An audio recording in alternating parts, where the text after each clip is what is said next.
اچھا تو آپ چاہتے ہیں کہ میں اس کی عبادت کروں؟ بالکل، یہ اللہ کی بیٹی منات ہے، یہ تمہاری حفاظت کرے گی۔ بیٹے، یہی سچا دین ہے جو ہمارے باپ دادا نے ہمیں سکھایا ہے۔ یہ لیجئے آپ کا خدا۔ اے نادان کہیں کے، یہ کیا کر رہا ہے؟ السلام علیکم دوستو، آپ دیکھ رہے ہو ایم ڈی ریئیکٹ انڈیا۔ آج ہم جس ویڈیو پر ریئیکٹ کرنے والے ہیں ریئلی مکتوب کی ایک ویڈیو ہے جس کا ٹائٹل ہے اسٹوری بیہائنڈ سورہ ناس the world first a I visual Quran series. Original video کا کریڈٹ ریئلی مکتوب چینل کو جاتا ہے، اور آپ اوریجنل ویڈیو دیکھنا چاہتے ہو تو میں ڈسکرپشن میں لنک دے دوں گا، آپ وہاں سے دیکھ سکتے ہو۔ اس ویڈیو میں سمپل طریقے سے بتایا گیا ہے سورہ ناس کا مطلب کیا ہے، اور ہم کیوں اس سورہ میں اللہ کی پناہ مانگتے ہیں، اور شیطان برے خیالات کیسے ڈالتا ہے، اور اللہ ہی ہمیں اس سے بچا۔ اگر آپ کو ویڈیو پسند آئے تو ویڈیو کو لائک، شیئر اور سبسکرائب کرنا نہ بھولے، اور کمنٹ میں ضرور بتائیں آپ کو ویڈیو کیسی لگی۔ چلو شروع کرتے ہیں اور سمجھنے کی کوشش کرتے ہیں۔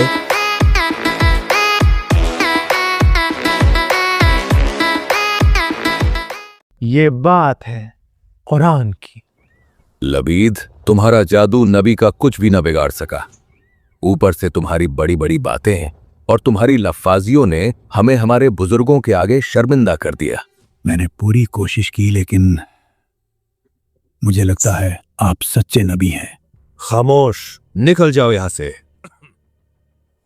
یہ بات ہے قریش کے اس کالے راز کی جس کو رات کے اندھیرے میں بنا گیا۔ تو پھر یہ طے رہا، جو غریب مسلمان بن چکے ہیں ان غلاموں پر اتنے ظلم ڈھاؤ کہ درد ان کی روح تک اتر جائے، اور جن پر ہم ہاتھ نہیں اٹھا سکتے انہیں زبان سے اس طرح رسوا کرو کہ وہ شرم سے نگاہ نہ اٹھا سکیں۔ لاجواب۔ یہ بات ہے سورہ ناس کی۔ قل اعوذ برب الناس ملک الناس الہ الناس۔ آج میں اور آپ اپنی نمازوں میں سورہ ناس کو ایسے پڑھتے ہیں جیسے سانس لے رہے ہوں، بنا سوچے بنا سمجھے، ایک رسم کی طرح، ایک عادت کی طرح۔ اللہ، کیا ہے سورہ ناس کے نازل ہونے کے پیچھے کا واقعہ، اور کس طرح یہ سورت ہمیں ڈپریشن، او سی ڈی، نیگیٹو تھاٹس اور ان سارے برے خیالاتوں سے پروٹیکٹ کرتی ہے جو لگاتار ہمارے ذہن میں اٹھتے رہتے ہیں۔ اور سب سے زیادہ امپورٹنٹ، کس طرح یہ سورت ثبوت ہے قرآن کے ٹائم لیس ہونے کا، یعنی اس بات کا کہ 1400 سال پرانی یہ کتاب صرف ہسٹری نہیں بلکہ انسانوں کے لیے، آج کی دنیا کے لیے دا موسٹ ریلیونٹ کتاب ہے۔ ان سب سوالوں کے جواب جانیں گے اس ویڈیو میں۔ قل اعوذ برب الناس۔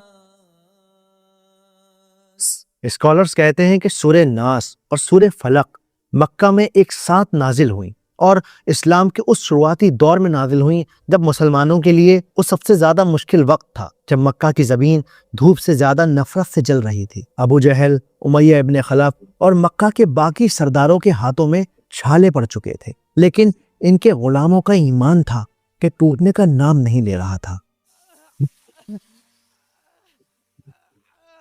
اور جب قریش کے سرداروں کو یہ یقین ہو گیا کہ یہ لوگ اسلام نہیں چھوڑیں گے، تب ان لوگوں نے فیصلہ کیا کہ اس مقصد کو، اس میسج کو روکنے کا صرف ایک ہی طریقہ ہے، اور وہ ہے نبی پاک صلی اللہ علیہ وآلہ وسلم کا قتل۔